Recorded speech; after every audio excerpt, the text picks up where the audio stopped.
Hi friends, এই ভিডিওতে আমরা বকেয়া ডিএর যে 25% সেটা মেটালে কোন শ্রেণীর কর্মচারীরা কত টাকা করে পাবেন তার একটা রাফ হিসেব কিন্তু এই ভিডিওতে আমরা দেখব। যদিও ইতিমধ্যে এই চ্যানেলে ক্যালকুলেটর ক্যালকুলেশনের ভিডিও দেওয়া আছে, আপনারা চাইলে সেখান থেকে দেখে নিতে পারেন। যে টেলিগ্রাম চ্যানেলের লিঙ্ক থাকবে, সেখানেও লিঙ্ক রয়েছে, ডেসক্রিপশান বক্সেও লিঙ্ক থাকবে। তো যাই হোক, আই বাটনে লিঙ্ক রয়েছে, তো সেখান থেকে আপনারা দেখতে পারবেন যে কে কত নিজের হিসাব নিজে করতে পারবেন। কিন্তু বিষয় হচ্ছে যে তার একটা রাফ হিসাব যদি আমরা দেখি, এই মুহূর্তে যে ডিএ বাকি রয়েছে সেই বকেয়া ডিএর পরিমাণ গ্রুপ ডি কর্মচারী একজন যদি হয়, ও তার প্রাপ্য প্রায় 4 লক্ষ টাকা। গ্রুপ সি তার প্রাপ্য প্রায় 6 লক্ষ টাকা। গ্রুপ এ তার প্রাপ্য হচ্ছে প্রায় 10 লক্ষ টাকা। বুঝতে পারছেন টাকার অ্যামাউন্টটা কিন্তু অনেকটাই। আর আপনারা জানেন টোটাল হচ্ছে 40,000-এরও বেশি কোটি টাকা কিন্তু বাকি রয়েছে এই ডিএ। এখন এটা হচ্ছে মোট বাকি। এবার কথা হচ্ছে, যদি এই যে বকেয়া 25%, এর যদি 25% মিটিয়ে দেওয়া হয়, অর্থাৎ মেটানোর জন্য নির্দেশ রয়েছে, তো এই 25% যদি মিটিয়ে দেওয়া হয় তাহলে সেক্ষেত্রে কত হবে? তো সেক্ষেত্রে দেখুন, আমি একটু জুম করে দেখাই। সেক্ষেত্রে একজন যে কর্মচারী যিনি গ্রুপ ডিতে কর্মরত, ওনার প্রায় হচ্ছে 1,15,000, 1.15 টাকা। গ্রুপ সি তাদের হচ্ছে প্রায় 2 লাখ টাকা। আর গ্রুপ এ হচ্ছে 3,35,000। তো এই রকম কিন্তু এই মুহূর্তে টাকা প্রত্যেকের অ্যাকাউন্টে দিতে হবে যদি বকেয়ার 25% দিয়ে এই মুহূর্তে মিটিয়ে দেওয়া হয়। তাহলে এটা কত? না, এটা হচ্ছে 25%। 25%-এর হিসাব হচ্ছে এটা, বকেয়ার 25%। তাহলে এই টাকা দিতে হবে ইতিমধ্যে, তার একটা নির্দেশ দিয়ে দেওয়া হয়েছে। আপনারা জানেন যে এই যে নির্দেশ, সেই নির্দেশ হচ্ছে প্রথম কিস্তি দিতে হবে কবে? না, 31শে মার্চ, 31 মার্চ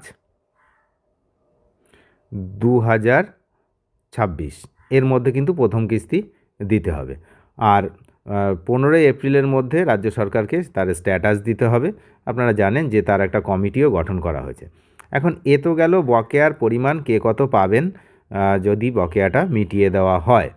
তো ইতিমধ্যেই আমরা জানি যে এই বকেয়া ডিএ মেটানোর জন্য সুপ্রিম কোর্টের পক্ষ থেকে যেমন হচ্ছে একটা কমিটি গঠন করা হয়েছে, আর সেম টাইম রাজ্য সরকারও কিন্তু একটি কমিটি গঠন করেছে যে এই বকেয়া ডিএ দেবে কি দেবে না বা কি করবে সেই বিষয়ে কিন্তু আলোচনা করার জন্য, সেই বিষয়ে সিদ্ধান্ত নেওয়ার জন্য কিন্তু একটা কমিটিও ইতিমধ্যে গঠন হয়েছে। তো এগুলো তো হয়েছে। এর মধ্যে যে খবর আসছে সেটা হচ্ছে এই যে অর্ডার কপি আমি আপনাদেরকে দেখিয়েছিলাম।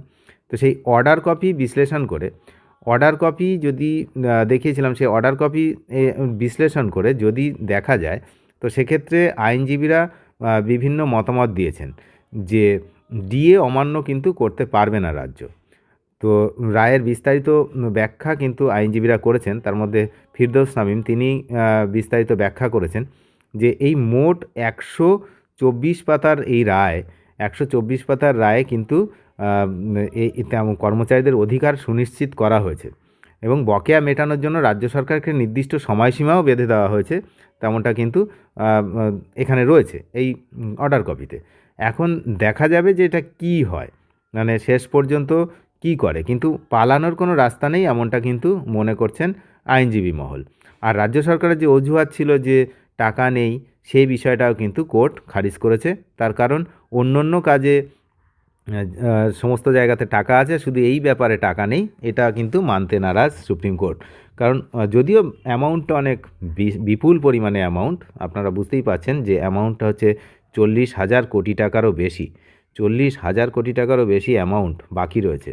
তো দীর্ঘদিনের বাকি। 2009-এর যে রোপা রুল, সেই রুলের যে একটা মূল বক্তব্য, সেই বক্তব্যই কিন্তু এই কর্মচারীদের যে জয় সেটা কিন্তু এনেছে। এর মূলে কিন্তু এই যে 2009-এর রোপা, এইখানে কিন্তু তৎকালীন সরকার ছিল বামপন্থ সরকার, সেই সময় তৈরি হয়েছিল, যেখানে স্পষ্ট উল্লেখ ছিল যে এআইসিপিআই মেনে কিন্তু দিয়ে দিতে হবে। আর বর্তমান সরকার কি না, 2019 এই যে সালের যে রোপা রুল, সেখানে কিন্তু সেই অংশটা বাদ দিয়েছে, যে এআইসিপিআই অনুসারে ডিএ প্রদান করতে হবে সেটা কিন্তু বাদ দিয়ে দিয়েছে। দিয়ে আইনজীবীদের মতে কিন্তু এই যে একটা লাইন 2009-এ লেখা ছিল যে এআইসিপিআই অনুযায়ী ডিএ প্রদান করতে হবে, সেইটাই কিন্তু কাজ করেছে এই রায়ের ক্ষেত্রে। তো এই রায়ের ক্ষেত্রে কিন্তু ওই জিনিসটাই হচ্ছে কাজ করেছে। তো আর মেনলি যারা হচ্ছে আরও একটি জিনিস বলা হয়েছে যে রায়ে পেনশনভোগীদের কথাও বিশেষভাবে কিন্তু উল্লেখ করা হয়েছে, বিশেষভাবে যারা পেনশনভোগী, কারণ এই যে সমস্ত কর্মচারীদেরকে দিতে হবে, যারা অবসর গ্রহণ করেছে তাদেরকেও এই সুবিধা পাওয়ার যোগ্য, সুতরাং তারাও কিন্তু এই বকেয়া, তাদের যে বকেয়া হিসাব মতো যা পাবেন তারা সেটা কিন্তু দিতে হবে। এমনকি এই মামলা চলাকালীন যারা অবসর গ্রহণ করেছে তারাও কিন্তু হচ্ছে তাদের বকেয়া পাবে, মানে সবাই, সমস্ত কর্মচারী মহল কিন্তু তাদের বকেয়া পাবে। বিশেষ করে আইনজীবীরা একটা পাতার প্যারাগ্রাফের কথা খুব উল্লেখ করেছেন। এই প্যারাগ্রাফটা আমি দেখাচ্ছি, দেখুন। এই 59 প্যারাগ্রাফটা কিন্তু খুব উল্লেখযোগ্য এই কারণে, এখানে কিন্তু পরিষ্কার লেখা রয়েছে, দেখুন, to receive dearness alliance is a legally enforceable right. বুঝতে পারছেন? তো এই কথাটা কিন্তু খুবই গুরুত্বপূর্ণ। পরিষ্কারভাবে এখানে এটা কিন্তু যে রাইট, সেই রাইটের কথা কিন্তু এখানে উল্লেখ করা হয়েছে সুপ্রিম কোর্টের রায়ে। তো that has acquired in favour of the respondent employees of the state of West Bengal.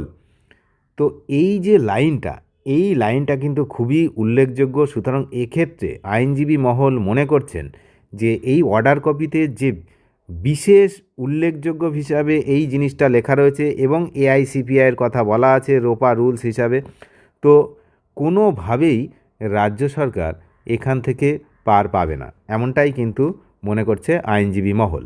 এখন বিষয় হচ্ছে যে রায় বেরোনোর পর আমরা যে সমস্ত প্রতিক্রিয়া এখনও পর্যন্ত পেয়েছি এবং আপনারা দেখেছেন, তাতে যা বোঝা যাচ্ছে যে মানে স্বইচ্ছায় কিন্তু এই রায় মেনে নিতে পারছে না এই মুহূর্তে। তো তার জন্য কিন্তু তারা কমিটি গঠন করেছে। এখন সেই কমিটি সিদ্ধান্ত নেবে যে রায়টাকে মান্যতা দেওয়া হবে কি হবে না, বা রিভিউ পিটিশানে যাওয়া যায় কি না, সেই ব্যাপারেও কিন্তু তারা ভাবতে পারে, এমনটা কিন্তু তাদের লোকজনই বলেছে, সরকার পক্ষের লোকজনই কিন্তু ইতিমধ্যেই বলেছে। তো যাই হোক, যাই করুক না কেন, এই ডিএ কিন্তু দিতে হবে। এখন ঘটনা হচ্ছে যে কিভাবে আদায় করবে, সুপ্রিম কোর্টও তার জন্য যেহেতু কমিটি গঠন করেছে, এখন দেখা যাক আমরা কবে সেই ফাইনাল দিনটা পাই যেদিন নোটিফিকেশান জারি করে ডিএর ব্যাপারটা ক্লিয়ার করছে রাজ্য সরকার। সেদিকে তো আমরা নজর রাখছি, আপনারাও নজর রাখুন। চ্যানেলে যারা নতুন তারা নিয়মিত আপডেট পেতে অবশ্যই চ্যানেলটিকে সাবস্ক্রাইব করে সঙ্গে থাকবেন। ধন্যবাদ।